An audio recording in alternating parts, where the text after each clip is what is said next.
Does your mind wander? During a class or meeting, do you find yourself staring out the window and thinking about what you'll do tomorrow or next week? As a child, were you constantly reminded by teachers to stop daydreaming? Well, psychological research is beginning to reveal that daydreaming is a strong indicator of an active and well-equipped brain. You should tell that to your third grade teacher.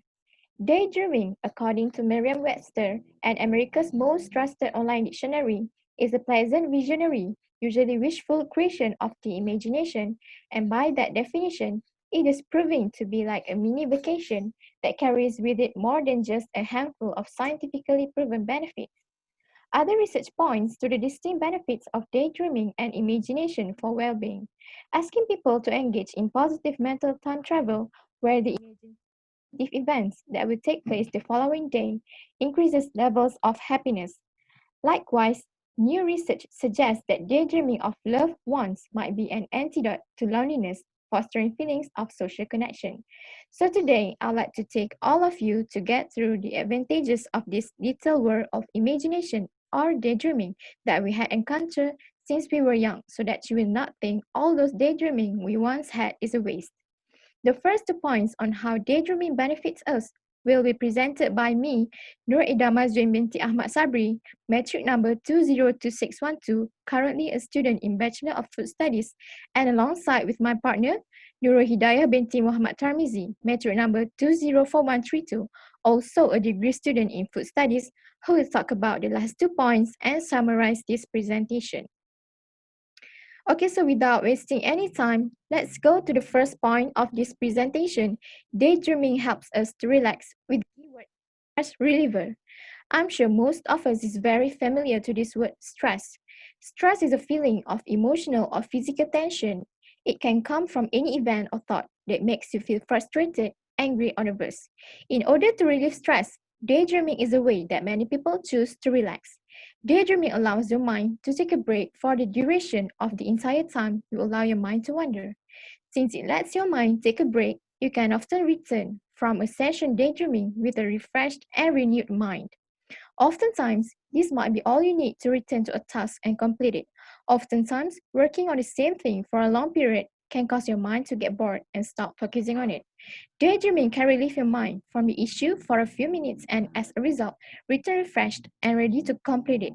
Okay, so now let's move on to the next point. Daydreaming helps manage conflict, which is still under the same keyword. Some people go great lengths to avoid conflict. They suppress their own opinion, hide information from others, or avoid contact. By constantly evading conflict, one slowly starts to develop feelings of resentment and bitterness, which slowly starts escalating. Over time, unresolved conflict, especially in a close relationship, inevitably leads to a significantly increased level of stress. Others might choose to use daydreaming as a means to manage conflict. This is often referred to as organized daydreaming, and it involves a visualization of different ways to deal with existing conflicts or ones that may rise. Using this method of daydreaming helps review specific situations in your head so you can be prepared for a variety of occurrences. For instance, you might often daydream about what you would do if somebody tried to mock you on the street. By using organized daydreaming, you can visualize several different possible scenarios so you can be prepared in case it happens. Okay, so that's the end of my points. Let's move on to the next point, which will be presented by Hidayah. Thank you. Thank you, Ida Mazrin, for your presentation. Now let me talk about my point. My name is Hidayah binti Muhammad Tarmizi, matrix number 204132. Daydreamers often receive a bad rap in a competitive world where staying focused and being efficient in every way possible are crucial. It is common to hear accusations and remarks that brand daydreaming as lazy, slow, incompetent, and unproductive. Everyone may see daydreaming as a complete waste of time, but taking a quick time out during your day can actually boost your productivity. This is suggested by an expert. In order to obtain on what we want to be in another 4 or 5 years, or we could say as achieving our goals in a few more years, what should we do? As to succeed in planning our goals, before we jot down it, we must dream about it first, right? For example, in our daily life, we talk to ourselves, what I want to be in another 3 years, 2 years. Then after that, we start to daydreaming about it. After we successfully achieving our goals, we just realize, oh, it was what I daydreamed before this. It become reality. And it really, I want to make it to happen. Besides that, let's move to the second point.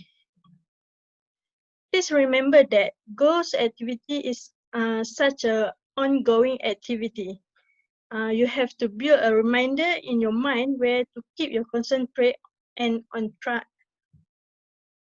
If we realize every time we daydreaming, we keep dreaming on the good thing that we want to achieve, and every time we're dreaming about it, we can help ourselves to make sure that we're really focusing on the goals and successfully achieve it. As a conclusion, the first point advantage of daydreaming, it managed to overcome our conflict every time we face our problem and help us to relax.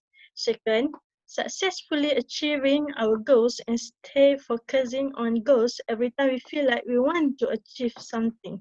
There are so many more advantages of daydreaming besides as mentioned. It is from ourselves to make it good or bad effect.